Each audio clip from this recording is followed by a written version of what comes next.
Hey there, my name is Pravus, and welcome to more Surviving Mars Below and Beyond. Well guys, we said we were going to do it, and now is the time. We are starting up a new maximum difficulty run in Surviving Mars, because technically with the new expansion, we did see an increase to the maximum difficulty challenge rating.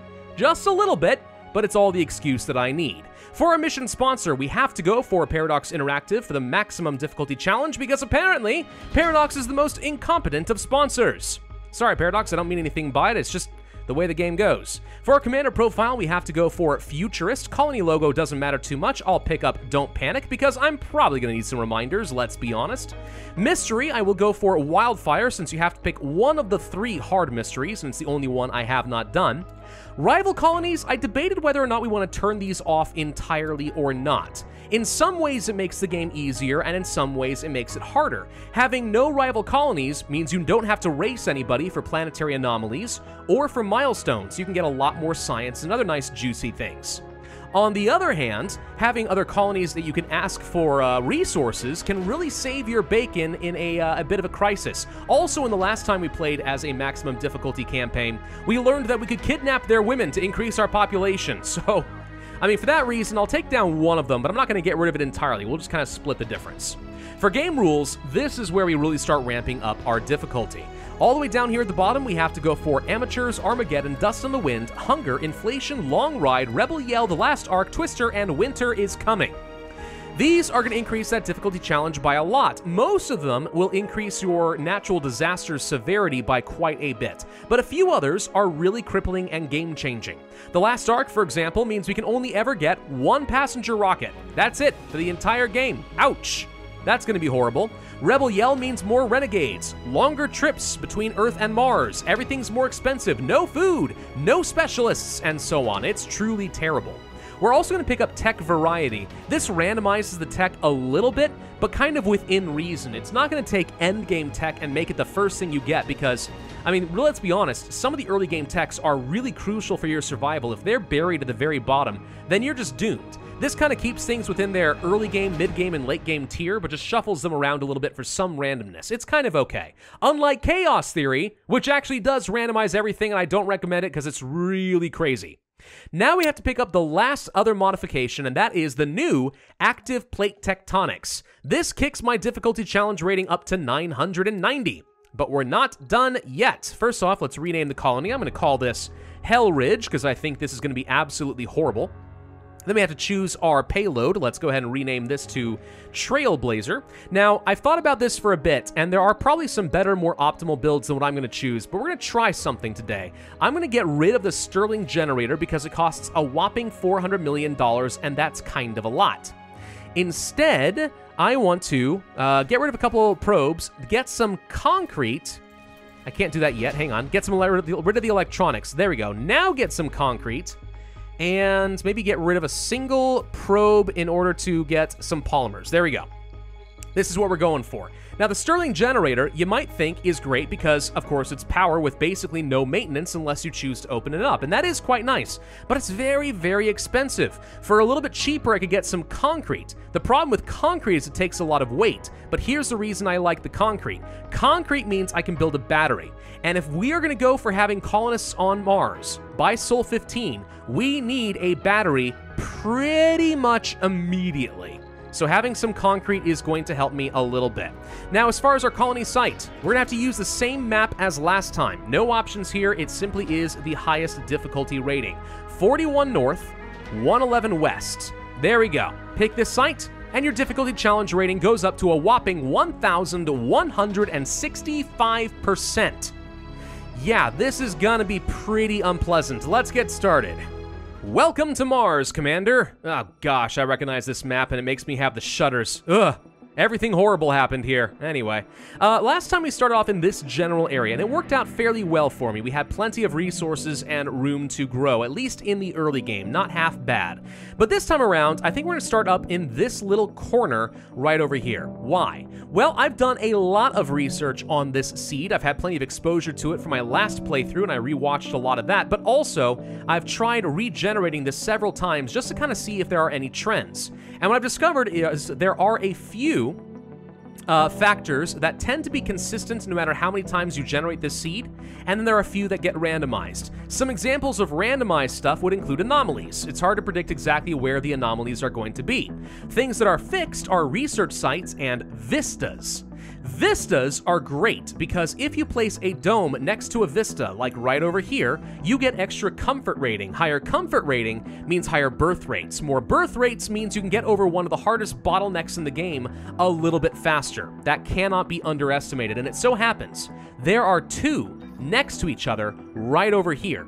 So I know that if I want to settle in this area, I can have one dome get two vistas and get a much, much higher birth rate. That's pretty darn huge for me. The only thing I don't know for sure is if we're going to get lucky with any anomalies or with any basic resources like concrete. If we don't get something like concrete, well, then we actually are going to be in a lot of trouble now, aren't we? But here's hoping that this is actually going to work out for us. So let's place down our rocket. Now our active research is the next big thing we have to watch out for. This is randomized, within reason, of course. Now we don't care about recon and expansion and terraforming, but under biotech, we have water reclamation. Not useful, because I can't build spires at the beginning of the game. It's just too expensive. Engineering for apartments, I mean, okay. Not going to need this right now, but it's there. Drone hubs are pretty good. It's going to get me some extra drones whenever we do place down our drone hub itself. All right, fine with that. There's our subsurface heater. Good, so I don't have to go digging for it. In the event of a cold wave, that could be a disaster. And live from Mars. All right, this is one of the things I was kind of hoping to see. More applicants appear on Earth. Now, we can't have any specialists, but more applicants means a greater variety of perks, and hopefully we can have more optimal starting crew because it's the only passenger rocket we're gonna get. This maximizes my chance of having good, strong, workaholic, sexy colonists. And I mean that literally. That's one of the traits we're gonna be gunning for. Let's turn on drone hubs over here, and then I guess maybe subsurface heater. I don't know. Let's try for that. We're also gonna go for an outsource real quick. I know this spends a lot of money, so it's a bit dangerous, but we're gonna need plenty of research as quickly as is possible.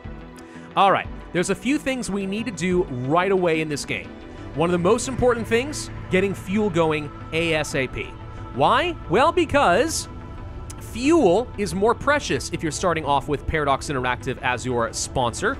The rockets take 80 fuel to launch instead of the normal, I think it's 60. So getting this loaded up and back off to Earth is a little bit harder than it normally would be. Let's go to our life support. Actually, I guess, yeah, life support's what we want. We want to place down moisture vaporators the second they become available. Hang on, where are they? Come on, there it is. All right, we'll place down one over here. Now let's think. The vista's over here. We're gonna place a dome in this area. We're gonna go for, let's say, yeah, let's say we're gonna go for something like this, I think. Yeah, moisture vaporator is going to go right down over here, followed by a fuel refinery immediately nearby right over here. Rotate it around a little bit more. Yeah, there we go. Place it right there, I guess. That's fine. Then let's set up a quick pipe. And let's set up our batteries and our power, because we need these things turned on as fast as is possible. So let's set up a battery, let's say right over here, plus a solar panel up here, and another one right over, I guess, here. And these all need to be top priority targets, and if I have to micromanage some of my... Actually, you know what? I'm going to place this a little bit differently. If I have to micromanage my drones, we can do that. The reason I'm going to place this differently, by the way, is to make sure that these things are powered on during the day, and we can place down our battery after that. Yeah. Let's place it down, like, right over here or something. This is fine. All right. Yeah. There we go. Highest priorities, get these going. All right. Where are the drones? Send in the drones. Hi, drone. Go gather. You, go gather. I need to get some metal together ASAP. You, go build. I only have 5 drones, so it's not a lot to work with, but it'll be fine. Gather up that metal. Go deliver it. Start constructing. Get this going. We have power. Come on, a little bit more. You go gather this. Oh, let's also set down some storage. Let's not forget this. I'm try-harding this just a smidge because I really, really want this start to be strong. And I know this literally is going to come down to the seconds if we want to try to get our Trailblazer up in the air. Please, come on, build up the solar panel. Get this going. All right. We've got some power. That means both of these are on. We're now producing a little bit, and I mean a little bit, of fuel. Let's get another solar panel up and running as quick as we can. Now we'll be able to start taking some surplus energy, tossing it into the battery. This is a high priority if you guys don't mind. Go ahead and start working on that ASAP. Every little bit of power, every little bit of fuel matters. Every tiny little bit. All right, there's some power coming in. We don't have very many hours of extra power, but this will get me a tiny bit more. Just a tiny bit. All right, good enough for now. Now, we need to go for some scanning. Now, one of the fun things about playing as the futurist is we can place down sensor towers, and they don't require literally any power or maintenance. So I'm going to spend pretty much all the electronics we have in order to build these things up so we can start scanning the planet a little bit faster. Find those anomalies and find the concrete as quick as we can. We're going to need all of that, though for right now, we're going to be fine. So let's see. These will be turning off in a moment. We did manage to store up 40 power. It's now discharging. We're going to get 4 ticks before this runs out. That's going to be, I don't know, maybe another 4 fuel or something by the end of that. Well worth it. Well worth it. Now, a Stirling generator would have solved that problem entirely, and we could have kept these things running. I am aware of that. However, at $400 million, it just felt like a bit of a high premium. Hello, Mars crowdfunding. We're going to want that going ASAP. For the extra money, I'll be able to do some more outsourcing for a lot of extra research. All right, so we're working on this immediately. Yep, there's some concrete, and there's the vista. There's usually concrete in this area, so I'm not too surprised to see it. Let's place this down over here, I guess. I want it to be I want the dust to be out of range of all my stuff. So this is about what I want to do. Then we need to set up some power, kind of like so. And I think you normally need to have 5 solar panels in order to have enough power and 1 battery to sustain these throughout the day and throughout the night. That's usually how this works. All right, we're back online. How much fuel did we manage to get? 7 in day 1. That might be enough, but we'll be down to the seconds in order to send the Trailblazer back to Earth. We really have no room for error on this, but we might just barely be able to pull it off. All right, so we're going to get this concrete going. This is all good. A Eureka, hello, scientific analysis just crashed. We tried turning them off and on again, as you should, but the problem persisted. Okay. While looking for it, we discovered the possibility to boost the performance of a program by running secondary analytical trials. Oh, interesting. Okay. Well, having free science forever is actually really good. Revealing text would give me a better idea what to research so I could more intelligently use my science. And then a free tech early on probably doesn't do me a lot of good. That just saves me 1,000 science. This will easily be best in the long run. We're going to go for improved performance. All right. Hey, I'm not expecting to get 200 research early on, but I'll take it. That's not half bad. Now, sometimes you get an event that gives you a free RC transport. That would be pretty nice, but we may or may not get lucky with that. We will see. I'm going to turn you off at night just for now because I don't think we'll have enough power to sustain these throughout the night yet, but we'll be able to get this up soon enough. An anomaly. All right, there's one right up over here. Perfect. Let's go ahead and scan that right away. Or maybe we wait on that. Do we wait on that? No, we just go ahead and scan it right away. It's fine. It's just going to give me some free research and stuff. We'll scan our first anomaly. All right, so we found some concrete. You know what? Forget these. Go ahead and scan up over here because usually there's a water source right here. And if we can discover water before any of the other AIs, we might be able to get a little bit of free research, and I would like to get that. I do know a fair bit about this map. Usually, for example, I know that there are anomalies down in this direction. Usually. Not always, but usually these 3 areas have some. I've seen some anomalies down over here, and I've seen some over here. But it seems to be less consistent than these. You know where I usually find a ton of anomalies? Over on this side of the map, and I mean a lot of them. It's pretty crazy, actually. The only problem is this side of the map has no vistas, as opposed to there being 1 vista here, 1 vista here, and 2 spread out down over here. And then, of course, the 2 close together right here, which I'm hoping is going to be really good for me. There's some Mars crowdfunding. We did not find productivity training, okay? I'm sorry, we did get productivity training. We did not find, the extra science from our sponsors, which is kind of what I wanted to find. It's probably in one of these 2. I think the first 5 or 6 are consistently here. It's just randomized which ones you get.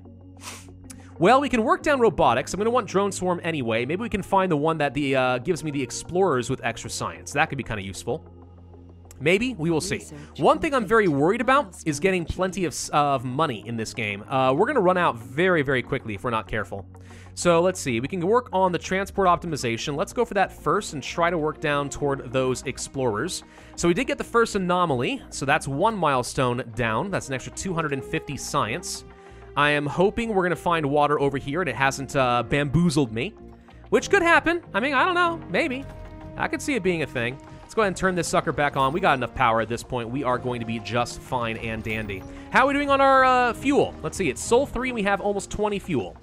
That's about on schedule. I don't think I've messed anything up at this point. Now, I will say, one thing I am going to be using, one mod. Hey, we found water first. Sweet. The only mod I'm going to be using for this entire series is one that speeds up the game. Instead of 5 times speed, I'm playing on 10 times speed because, I mean, it just makes my life a heck of a lot easier. I think you will forgive me. All right, so the extra science is great. I might have to take advantage of this water, by the way. I could very well see that being a thing, depending. Let's go ahead and bring the Explorer back down here. Now, something I'm going to wish I had is an RC transport. I don't need it yet until I start running out of metals, but that's not going to be much longer. There's only another 16 to gather in this immediate area, and that's kind of all we're going to have to work with. There's the transport optimization, and there's the science. All right, let's go ahead and get the Explorer AI set up. Now, another thing we're going to need to do is go down biotech and find farms. Kind of early. Farms are going to be important for me. Then again, I mean, I don't know. Maybe it's not. Let me think about that for a second. Do we actually feel like we need the farms right away? It takes up a lot of valuable space in my micro domes. Maybe. Now, as far as dome placement, we will place down a micro dome because I can't really justify the extra resources for a basic dome when we're not going to take up a lot of space.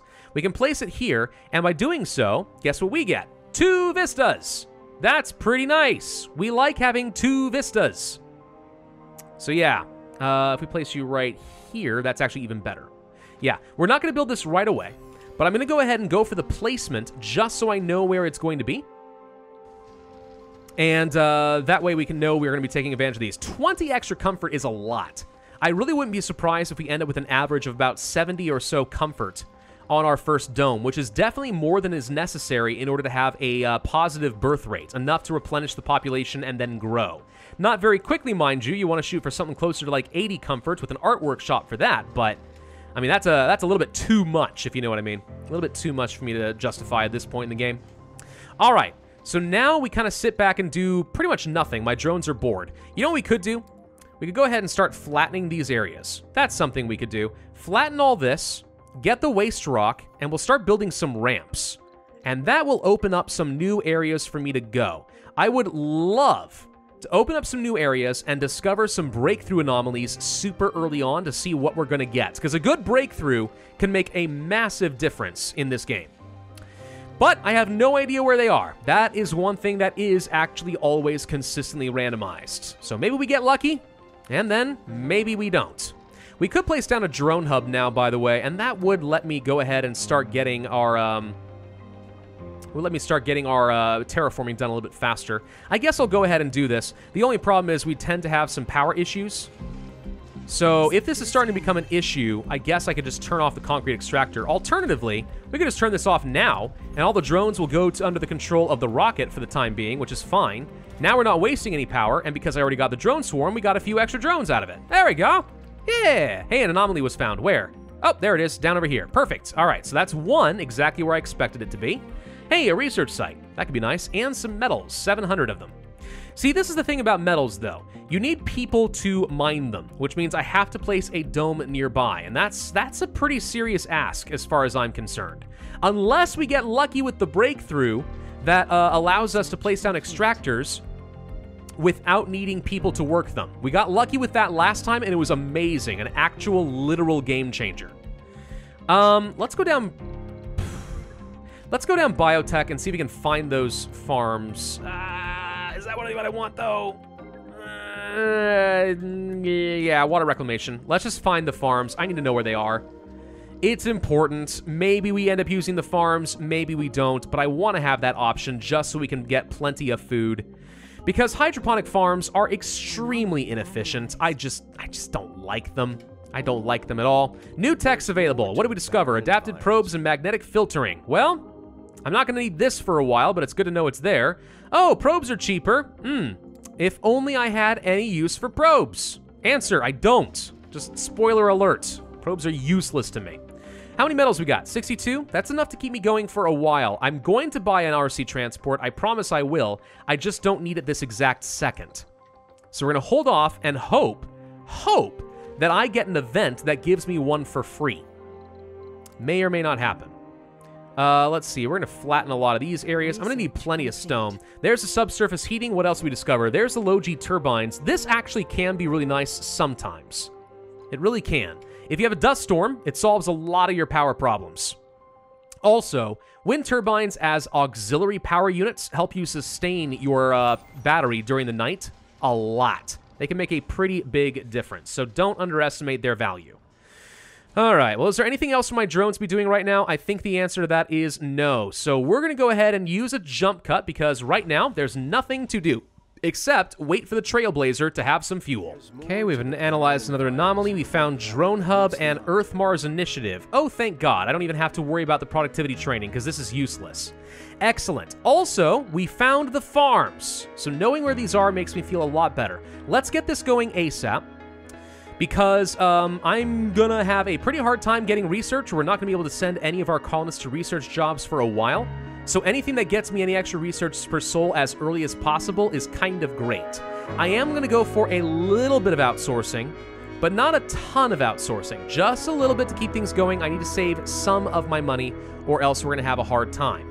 I'm pretty sure there's going to be another anomaly in that direction down there, but for now, let's go ahead and bring the Explorer back because if this thing gets hit by a tornado and goes down, we have no real way of fixing that, at least for a while. And by the way, yeah, one of the reasons I'm doing the outsourcing right now is just because the faster I get Earth-Mars Initiative up and running, generally speaking, the better. 54 fuel right now on the Trailblazer. Only 54, and it is currently midway through Sol 6. I'm pretty sure that we need, by, like, the very end of Sol 8 to have enough fuel. If we don't have that, then we pretty much just lose, don't we? I could be wrong on that. The long travel time for the rocket back to Earth is really quite penalizing. I think it takes like 3.5 sols or something like that in order for that to work. Now let's go ahead and set up a ramp. Go ahead and make the smallest one possible. I'm thinking something like this will be fine. There we go. A ramp just to access some more areas over here, so we'll have places that we can explore that are relatively close by on the off chance that we end up needing it. Maybe we do, maybe we don't. Hello, we seem to be full on concrete storage. Let's fix that real quick. Some concrete can go right over there. There we go. All right, once again, I think we jump forward a little bit. We're making 12 fuel per soul. I mean, we might be able to make it.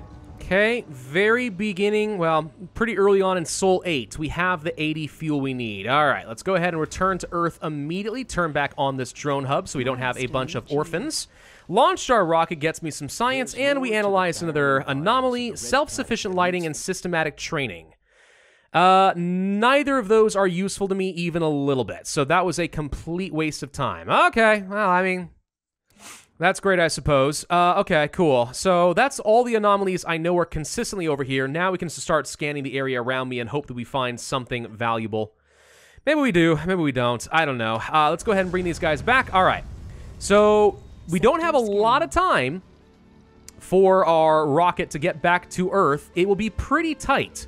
We cannot afford to waste any time with the rocket at Earth, getting some people and immediately turning around and getting back here to Mars in order to get people. Now, the reality is, I don't really care that much if colonists get here by Sol 15 because I don't need a jumper shuttle hub prefab. But for vanity reasons, just to say that we really are going for a very difficult run, it's kind of fun to say that I got all the milestones, ain't it? I think so. So far, we've been doing pretty good on these, by the way. We should definitely construct this dome, or at least get started on it. We don't have to finish it. I just want to get it kind of close to done in case I see that another colony is about to finish up the milestone to get the first dome. I want to make sure I snag that because that's worth a little tiny bit of science. And I'm not really willing to share. Every little bit that I can get is going to help. By the way, we are about to finish up with our Earth-Mars Initiative. Fantastic. So that's going to be a tiny bit of extra science for me. What do we get after that? Martian education. There's the university. Okay, well, it's good to know where that is because we are going to need it at some point at the very least. Let's continue working down things like the biotech. The low-G drive isn't bad. We can start working on some things like engineering. I'm going to need to figure out where things like polymer factories and stuff are located in order to get some resources going. But, I mean, early on in this game, the only thing we can really do is keep our comfort rating as high as possible and just provide food, like just sustenance, absolutely nothing else. Let's go ahead and turn this off, by the way, so no one builds on it. There we go. Resupply. Mission control suggests we order a rocket or a supply pod. That's great, but that's a tooltip. That's a tip. I don't need that. Please leave me alone. Thank you very much. All right, how are we going to do with this ramp? Is that in range? Is not. All right, so we can't build that ramp. Where's the range? Right there? All right, let's go ahead and build the ramp out kind of like this then. Lame, but all right, we'll go ahead and take care of that. All right, so let's wait for the Trailblazer to get very close to Earth, and then we'll come back. Ah, see, okay, so China is about to finish constructing a dome. No, thank you. Let's make sure we get that first, if you don't mind. Get one more piece of concrete over here and have the drones get to work. We should be able to build this, hopefully, before China does. I think they've only placed it down. Doesn't mean they finish it. And I managed to get it. Ha-ha. Suckers. All right, that's another 500 science for me. Oh, goody. A meteor shower already. Yay. God, this actually could just end my game right here, right now, if we're very unlucky. There's a soil adaptation, so we will be able to place down a valuable farm. I guess we could do so over here. The only problem I have with placing things like a farm over here is I won't be able to place a tunnel down here if I want to place another dome by this vista, but you know what? That's going to be a late game problem. We're going to place another dome over here. So let's go ahead and plan out what we're going to be placing here. We do need some homes, obviously. Living complexes over this direction. We need to get some services. I'm thinking we want to get a grocer, a diner, and an infirmary, because those are all kind of the bare essentials. This will meet needs for food, shopping, dining, social, and medical checks. And then temporarily, we can also set up something like a small fountain, which will give some people the ability to exercise or to relax or to play. That'll be fine for now. Over here, I'm not too sure what to do. We might end up placing down a playground. We might need some more housing. Really depends. I'm not really going to be surprised if we need to have another microdome very early on in this, but I obviously don't have enough resources to justify that right now. Plus, the life support will be obviously way too much as well. So we're going to go for all this. Let's see what happens with all of that. Can we build it quickly? Hey, a ramp is done. Excellent. We need to get another ramp planned out. How about one that goes down this way? Gosh, this is a long ramp. Oh man. Oh man, this is gonna be a big boy. All right, I guess we could place it like this. Ugh, this is gonna take forever to build. How much rock is that gonna take? 840? Wow. Yeah, well, if my drones have nothing better to do, then I guess we can go for that. I was really hoping that we were going to get a free RC transport and or a free RC commander or anything like that. It has not happened, so we're going to go ahead and buy our first RC transport right now. Go ahead and launch that. Reason being, we've discovered some metal on the surface of the planet, and I need it. We don't have a lot left. The RC transport is kind of my only way to get it. Here comes our shiny new RC transport. We will, of course, scrap this supply pod, and now we'll be able to set up a quick transport route to gather a load of metals over here and bring them back. Okay, and the rocket is about to arrive at Earth, midway through Sol 11. That really only gives me just about 3 souls to travel back. That seems like enough time, but it's only going to be a few hours off if it is. It's very tight. So pretty much at the beginning of the next episode, we absolutely have to go ahead and get our passengers and send this back immediately. But the dome is almost ready at least, so I mean, we're doing okay. This is about as good of a start as I could have hoped for, except for not finding any breakthroughs. I really need those early on. All right, thank you all for watching. I hope you are excited about this maximum difficulty series. If so, I would ask you to hit that like button, leave a comment, subscribe, make sure you hit that notify bell, and I will see you guys next time.